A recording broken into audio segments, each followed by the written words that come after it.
Dito mga kababayan, panoorin natin ang matinding sagot ng ating Senador Amy Marcos at itong DOJ na si Remulla. Mga kababayan, grabe ang kanilang bakbakan talaga. At itong si Senador Bato de la Rosa, panoorin natin dito sa kanilang hearing dito sa Senado. Courtesy by Pinas TV at Senate Press. Mga kababayan, panoorin natin ang kaganapan dito sa hearing ng Senado. Itatanong ko, sino nag-aresto talaga kay Presidente Duterte? Ito po, it is in our best judgment that this is the best thing to do. Kaya ginawa po namin. Very clear na hindi naman na hinihingi ang surrender. Ang hinihingi lang nila is extradition. Yung nga ho, so sana extradition will fail, sir. So kung will fail, bakit pa natin sinurinder si Pangulong Duterte? Di man lang naghintay for a request. ICC. Kung di ho tayo umatras sa ICC, talagang extradition po lalabas so kung umatras. Meron naman palang options bakit pinili yung labag sa batas? Ngayon, yung tinatanong ng lahat, yung obligasyon sa ilalim ng isang treaty, ibig sabihin ba, ligtas na sa ating Bill of Rights, sa mga karapatan pantao? Ibig ko sabihin, kapag may obligasyon ng Pilipinas sa ICC, sa Interpol, do we still have to comply with the Bill of Rights that guarantees the rights to the accused and to the arrested? That's a given.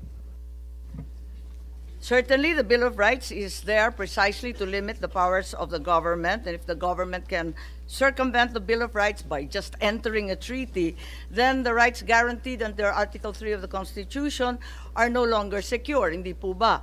So, can compliance with the ICC obligations allow the government to disregard the Bill of Rights? Hindi po ba? Maliwanag po yun. At for the same reason na talaga ang nangingibabaw sa lahat ay yung ating konstitusyon. So kahit papano napilitan na maaresto at itangay ang dating Pangulo sa ICC dahil daw sa ilang obligasyon, pandaigdigan, kinakailangan talagang sumunod pa rin tayo sa ating saligang batas, lalo na yung Article 3. Talagang sagrado po yun, di po ba? Yes. Yes, ma'am. So, ang tanong namin at tanong ng lahat ng sambayanan, bakit ang pamahalaan, ang administrasyon, hindi muna kumuha ng court-issued warrant galing sa Pilipinas bago inaresto si Presidente Duterte?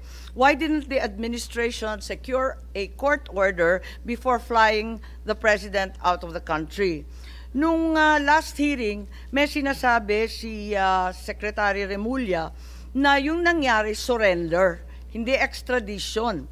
At hindi katulad ng extradition, sa surrender, hindi kinakailangan mag-issue ng warrant of arrest para damputin ang dating Pangulo. Tama po ba yun? Kasi yun ang sinabi nyo dati nung mga extradition kasi, hindi ho natin pwedeng gamitin dito sapagkat hindi tayo pwede mag-file na extradition dahil nasa atin po yung tao.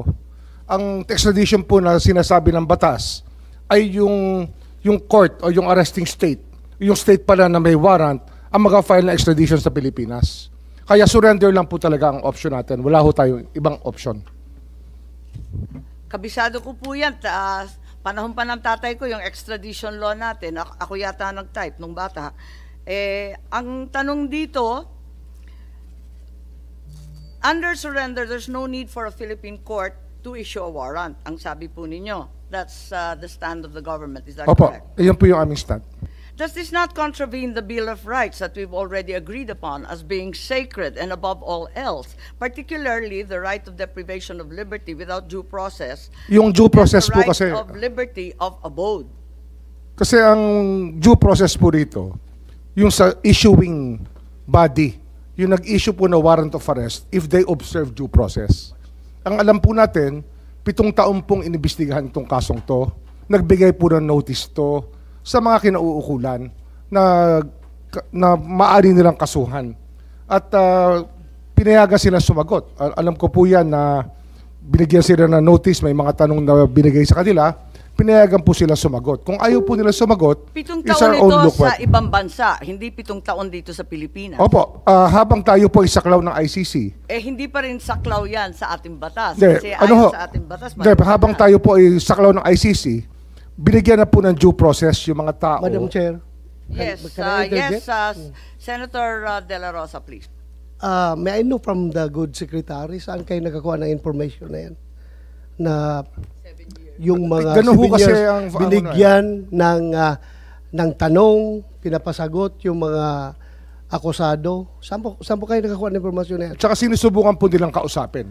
Yun po yung alam ko. Talagang, I'm asking about yung sinabi mo kanina. natural po yan, Binigyan. nakalakaran, kasi kahit anong korte po, ay binibigyan ng pagkakataon na sumagot ang tao sa mga paratang sa kanya. I was not. Senator Bato, nakalista ka. Binigyan ka ba ng pagkakataon noong nakaraang 7 taon na sumagot sa anumang alegasyon? Meron nag-communicate sa opisina ko na gusto akong kausapin. So that's it. Hanggang doon lang. Siguro hindi Kinausap niyo ba ho? sapat na due process. Kasi kung kinausap niyo, marahil ay sinabi na sa inyo yung nais na sabihin. Bakit ko kausapin? Sinabi mo na nga na hindi niyo recognize yung jurisdiction ng ICC. Kayo mismo, from DOJ. Ilang bisis mo sinasabi noon, Madam Chair, na hindi na recognize. Ako pa, i-recognize ko na ako mismo ang kinakasuhan? Kayo Meron na ho nga, kasing gobyerno na kayo. Kayo na nagsasabi na hindi nyo na-recognize. Bakit ako pa mag-recognize? Meron po kasing residual powers ang ICC eh. Yung po Sabi yung ninyo, 1 taon lang yung residual power. Oho, So, pero bakit yung 2019 to 2020, yung buong ano ho, bilang yung yun? buong panahon na dumaan mula 2011 hanggang 2018, ito po ay panahon na meron pong jurisdiction ng ICC sa ating bansa, sa ating mga citizen. Ngunit katapos nun, nawala na ho yung itong, hindi na ho na natin maaring kilalanin sapagkat umatras po tayo sa pamagitan sa ICC nung inatras po ni President Duterte noong 2017 na naging effective lamang noong 2018. Madam Chair, if I may. Yes, Senator Bato. Siguro, Secretary Remulla, you are aware about yung dalawang dissenting opinion na sinabi ng dalawang miyembro ng pre-trial chamber ng ICC na nagsasabi na yung jurisdiction, about temporal jurisdiction, ang magti-trigger lamang ng investigation is yung paghihingi ng pag-request ng permission ng prosecutor to the ICC. At ito'y ginawa nila 2 years after nag-effect yung ating withdrawal from the ICC. Ginawa po nila yan 2 years. Kaya nga dalawang dissenting opinion yun eh. So sana, kung tayo, if you want to interpret itong mga bagay-bagay na ito, sana we have to interpret it in favor of our people. Tao natin ito eh. Pilipino ito. Bakit natin papaboran yung mga foreigner na mga banyaga na yan? Sila na nga nagsabi.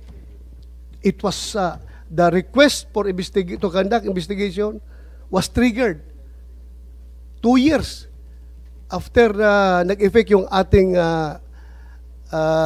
withdrawal. But then again, Madam Chair, I will leave it at that. Please continue. Yes, Senator Cayetano, please. Just a manifestation on that point, and of course, our friend, the DOJ Secretary, can rebut or give a retort. Magandang hapon po sa inyong lahat. Justice Ascuna, thank you very much po for giving us time and being here today. Actually, isang main contention siguro yung residual power sa case sa Supreme Court, and as the Justice Secretary said, it's sub judice, and of course, everyone will be waiting for the decision of the Supreme Court. Ang point ko lang kasi, both sides, the pro-Duterte, anti-Duterte, want accountability. The pro-Duterte feels that the accountability is the drug lords, etc. And if President Duterte did something that amounts to a crime, pero ang accountability dapat dito sa Pilipinas at tamang proseso. So doon naman sa gustong i-hold, anti-Duterte, gusto siyang i-hold accountable, siguro naman ay it's safe to assume that they also want yung tamang proseso. So the thing is, there